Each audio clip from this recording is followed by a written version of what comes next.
நாளைக்கு சொல்லிடுறேனே. நாளைக்கு release date உங்களுக்கு அனௌன்ஸ் பண்ணிடுறேன் சார். பயம் அறியாமல் இருக்கிறதே ஒரு பிரம்மை தானே, அது என்ன பயமறியா பிரம்மை? பயமறியா பிரம்மை என்பது ஒரு ஒரு மனநிலை மாதிரி. ஸோ நாம் ஒரு தவறு செய்யணும்னு நினைக்கிறோம், ஆனால் ரியல் வாழ்க்கையில் அதை செய்ய மாட்டோம். ஆனால் நம்ம மைண்டுக்குள்ளே அதை ஒரு ப்ராசஸ் பண்ணி அதில் தவறு செஞ்சு பார்ப்போம். ஸோ அந்த ஆஸ்பெக்ட் தான், அந்த மனநிலையை தான் நான் பயமறியா பிரம்மை என்று நான் மென்ஷன் பண்ணியிருக்கேன்.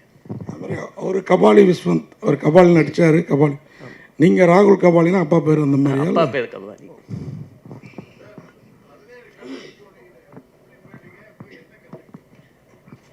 நான் அது ஒரு பெரிய கதை, ஒன்றும் கற்றுக்காதனால தான் படம் எடுக்க வந்திருக்கிறாருன்னு நினைக்கிறேன். அப்படியெல்லாம் ஒன்றும் இல்லை. இல்லை, அது ஒரு பெரிய கதை. அது நான் ஆக்சுவலாக இந்த ஜேர்னி வந்து மோஸ்ட்டாக நான் ஒரு ஆர்கிடெக்ட்லேருந்து ஒரு ஆர்டிஸ்டாக மாறின ஜேர்னி தான் இந்த 4 வருஷம். நான் ஆர்கிடெக்சர் குவிட் பண்ணிவிட்டு ட்ராவல் பண்ண ஆரம்பித்தேன். போன எல்லா இடத்துலையுமே நான் பண்ணுற பெயிண்டிங்ஸ் இல்லை நான் வரைகிற ஸ்கெச்சஸ் இதுதான் சோறு போட்டுச்சேன் 4 வருஷத்துக்கு. ஸோ கன்சிஸ்டண்ட்டாக ஒரு ஆர்ட் ஒர்க் மேலே ட்ராவல் பண்ணி இந்த ஒரு கண்ட்ரீஸ்க்கான வீசாஸு, அந்த விஷயங்கள், காசு, இந்த விஷயங்கள் எல்லாத்தையும் ஃபுல்ஃபில் பண்ணிட்டு இருந்தேன். ஸோ ஒரு பாயிண்ட்டுக்கு மேலே இந்த வேர்ல்டுக்கு நான் யார், இந்த ஒரு கொஷின் வந்து ஒரு இன்னொரு கொஷின் இருக்கும் இல்லைங்களா, நாம் யார் இந்த உலகத்துக்கு. என்னை பொறுத்த வரைக்கும் நான் ஒரு ஹானஸ்டான ஆர்டிஸ்ட். அந்த ஒரு விஷயத்த நான் உணர்ந்தேன்.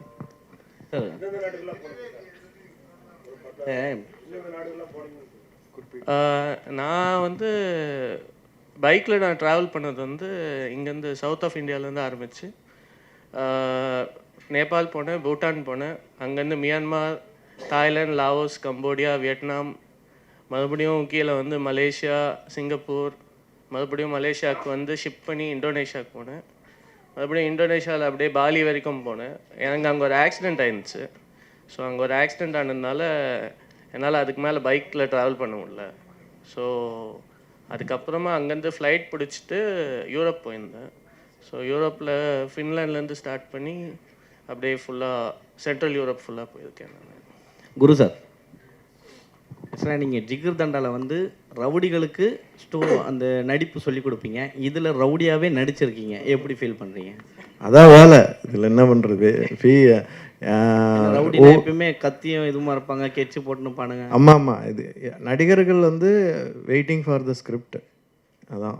ஸோ என்ன ரோல் வருதோ, இப்போ நீங்கள் வஞ்சகோர உலகத்தில் பார்த்தீங்கன்னா ஃபுல் கேங்ஸ்டராக நடிச்சிருப்பேன்.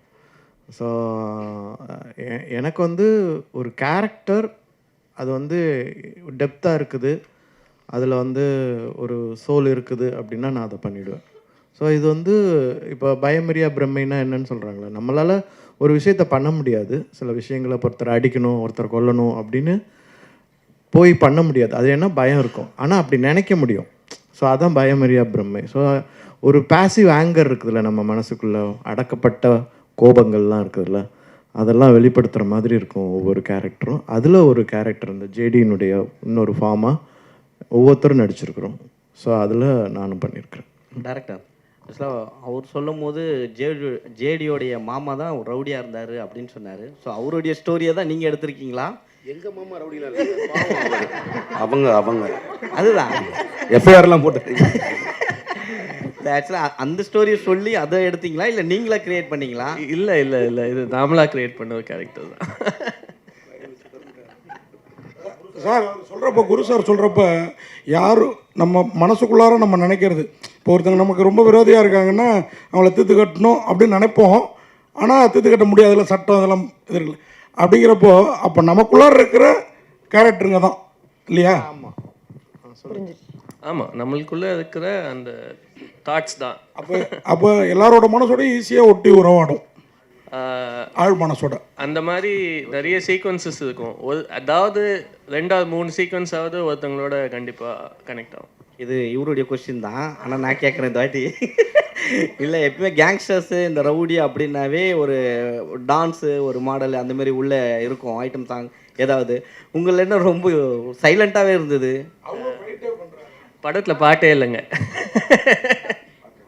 ஏன் என்ன காரணம் ஏதாவது முக்கியமாக? ஏன்னா இப்போ வர படங்களில் மோஸ்ட்லி பார்த்தா மகாராஜாவில் கூட கிடையாது. இல்லை, தேவைப்படல. நம்ம ஒரு மூடோட ஒரு ஒரு நரேட்டிவ்குள்ளே போகிறோம். ஸோ கஷ்டமான வேலையே ஆடியன்ஸ் அந்த மூடோட அந்த நரேட்டிவ் ஃபாலோ பண்ண வைக்கிறது தான். ஸோ இந்த ஒரு விஷயத்தில் நான் எப்போவுமே இந்த மாதிரி தான் இருப்பேன். இப்போ இருக்கிற சினிமாவில் மூடோட தான் வராங்களே. சார் அதே மாதிரி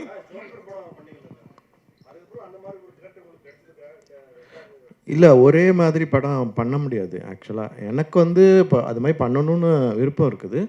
ஒரே மாதிரி கதைகள், ஜோக்கர் மாதிரி அந்த போராட்ட களம். நான் ஒரு ஆர்டிஸ்ட்டு, நான் வந்து போராளி கிடையாது. ஸோ எனக்கு அதே மாதிரி கதைகள் பண்ணுறதுல இஷ்டம் இல்லை தான். நான் அதனால தான் அந்த மாதிரி கதைகளை சூஸ் பண்ணலை. ஆமாம், வந்ததுன்னா நான் அதில் இன்னும் நல்ல ஸ்கிரிப்ட் வேல்யூ நல்லா இருந்ததுன்னா பண்ணியிருப்பேன். பட் அதே பேட்டர்னில் இருக்கும்போது நான் அதை பண்ண விரும்பலை. அது காரணம் என்னென்னா, நான் ஒரு 10 ஆண்டுகள் வந்து ஒரு நாடகத்துறையில் இருந்திருக்கேன், கூத்துப்பற்றையில். நிறைய விஷயங்கள் கற்றுட்டு இருக்கும்போது நான் ஏன் ஒரு வடை மட்டுமே போடணும்? எனக்கு பூரி, பொங்கல், பிரியாணி எல்லாம் பண்ண தெரியும். ஸோ அதையும் சேர்த்து பண்ணலாமேன்னு வெயிட் பண்ணுறேன். தேங்க்யூ.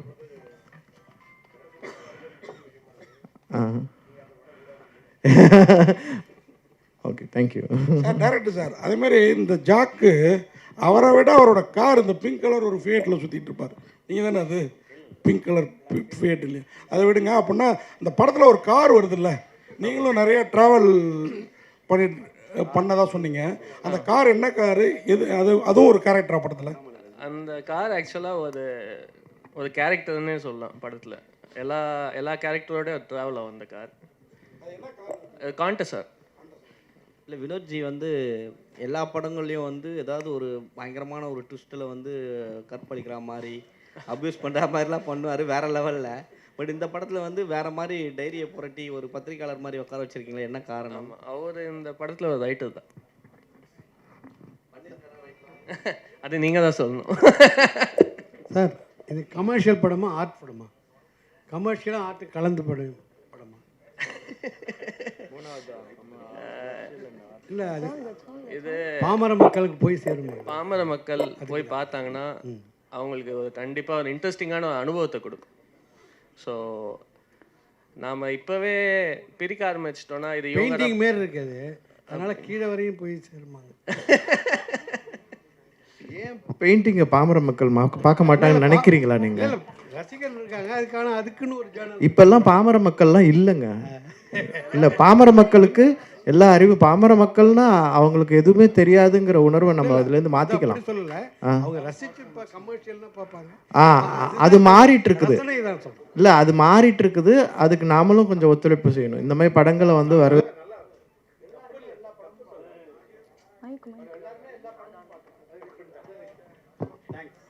சார் டாக்டர் சார்,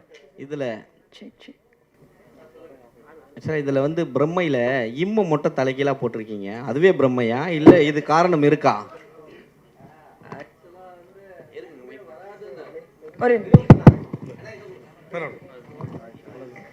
ஆக்சுவலாக அந்த இம்மே வராது. ஸோ அது நான் டிசைன் பிரம்மை தான். அது வந்து டிசைனுக்காகவும் அதில் ஒரு ஆஸ்பெக்ட் இருக்குது. அது நீங்கள் படம் பார்க்கும்போது உங்களுக்கு தெரியும். ஸோ அதுக்காக வச்சேன் நான். தேங்க்யூ. சொல்லுங்கள்.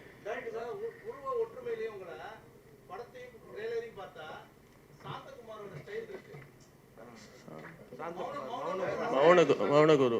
ஓகே.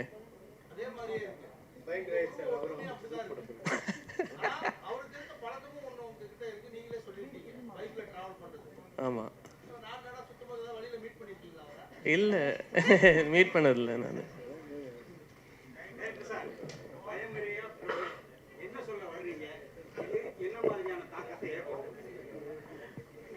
இது ஓகே.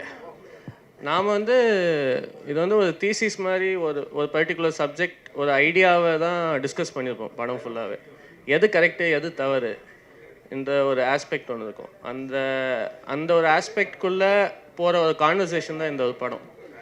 இது வந்து என்ன மாதிரி தாக்கத்தை உருவாக்கும்னா, நீங்கள் பார்க்கும் போத இல்லைன்னா மக்களை இந்த படங்களை போய் பார்க்கும் போத ஏதோ ஒன்று வித்தியாசமாக பார்த்தோண்டா அந்த ஒரு ஃபீலிங் உருவாக்கும். அதுக்கான எத்த படம் தான். தேங்க்யூ.